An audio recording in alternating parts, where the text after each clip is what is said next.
The world has forgotten the meaning of entertainment. Fuck!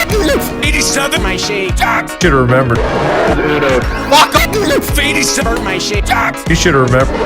Uno, dipshit. I'm sure we all know what it means to have fun with video games. A warm 2013 night with Minecraft on your Xbox 360, a fun game of Black Ops 2 with your mates, saying the N-word to strangers you'll never meet again.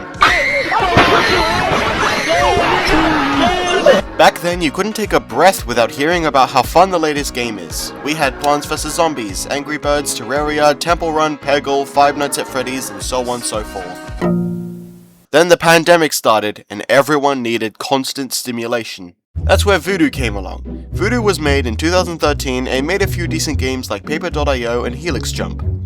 But during the lockdown, everyone was desperate for something mildly entertaining to stare at. Voodoo took advantage of this and started making boring, repetitive slop that can be passed off as entertainment. The majority of their games are just soulless clones of other games you can find 50 more of on the App Store. But Voodoo doesn't care about how creative they are, what they really care about is the cash. Died and need a revive? Add. Want to double your earnings? Add. But of course, I can't mention pay-to-win games without mentioning the absolute abomination of a game production company that is EA. They took one of the most simple and most enjoyable games in the world and turned it into a fucking nightmare. Plants vs Zombies 2 is infested with in-app purchases that ruin the flow of the game, and they ramp up the difficulty, forcing you to use coins for plant food. But if you run out of coins, you'll need actual currency. Not to mention, they're basically the game equivalent of Apple products. Sure, the first few FIFA games were revolutionary, but eventually they all just became the same exact game over and over again, just with a different number. They know people will buy it anyway, so why bother putting in the effort? Video games nowadays have completely forgotten that video games are about the gamers, not about their wallets. Every single time a game gets popular, it makes low quality merch and boring TV shows. No, I have not watched the Among Us show, and no, I don't want to. Garten of Banban is a good example of this. Every time they make a new chapter, there's already a Steam page for the next 2 chapters. Movies do this too, which is why well-made horror movies made by young YouTubers do so well, because they are made for the sole purpose of entertaining the audience. I've seen Iron Lung, Backrooms, and Obsession, all in theaters, and I wasn't bored during a single one of them. Not because everything exploded every 5 minutes, but because the movies treated the audience like actual people. Shut the fuck up! They made sure the characters were important. I am a fucking surgeon! They made sure the scary scenes were more than just lame-ass jump scares. They built tension and actually made you feel bad when something bad happened to the character. Because the directors of these films actually understand what it means to create content, because they were YouTubers beforehand. And because these 3 directors are very niche and totally small creators, I will give them the admiration they deserve. Iron Lung's director, Markiplier, who made incredibly funny gaming videos and 2 very entertaining and funny interactive YouTube movies in space and A Heist with Markiplier. Backrooms director, Kane Parsons, who made an absolutely horrifying found footage series of the same topic, and is also the youngest director ever. You are the youngest person ever. The Obsessions director, Kari Barker, who made the very intriguing horror short The Chair, and was also upset when his friends had clothes. What the crap? You know, just in case you've never heard of them before. These 2 films were all the director's first ever cinematic films, and each one of them beat Hollywood's ass. Hollywood thinks that we need everything explained to us in great detail for the people that are watching films while playing voodoo games. They think we need constant explosions and dumb childish humor.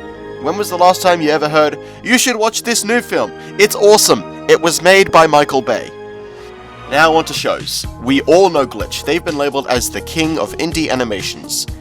They made both The Amazing Digital Circus and Motor Drones, 2 absolutely fantastic 8-episode shows with compelling themes and characters. Sure, it's not for everyone, but you can't deny they actually give a shit about the people that are watching the shows. They aren't dumbing it down for the children watching because these shows aren't for children.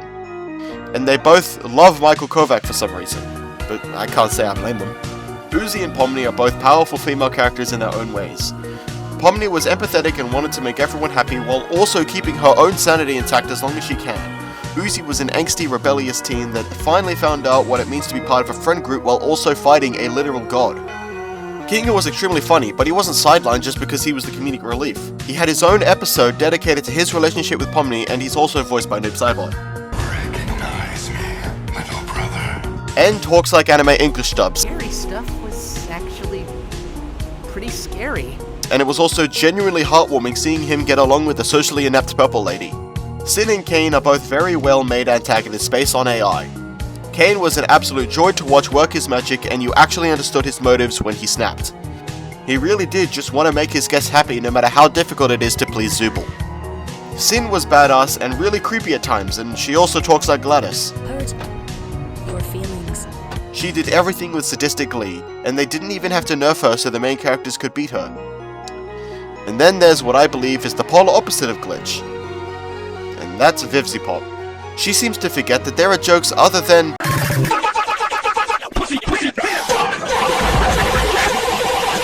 I mean, Helluva Boss does have a couple interesting characters like Stolas and that crazy inventor dude.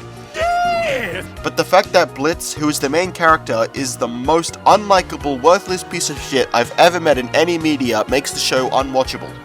I've watched both seasons, and almost all the shorts. No, I don't know why. I used to like the show. Season 1 had an actual story if you ignore all the gay sex and cursing. But as the show progressed, they just got lazier and lazier. They could have ended the Sasquatch short with a gay relationship joke, but no, they had to animate the sex scene. That was trivial to the plot. And I'm not even going to mention Hazbin Hotel, which made me click off halfway through the first episode. It's just that damn boring. But hey, they have million subscribers, so it must be good, right?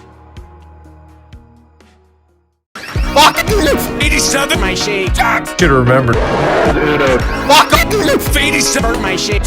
You should have remembered. as Uno, dipshit. Sorry this video is so short. I kinda just wanted to vent a bit. As sad as it is, video games and movies are things I hold very close to my heart, and nowadays they've just been taking advantage of us consumers.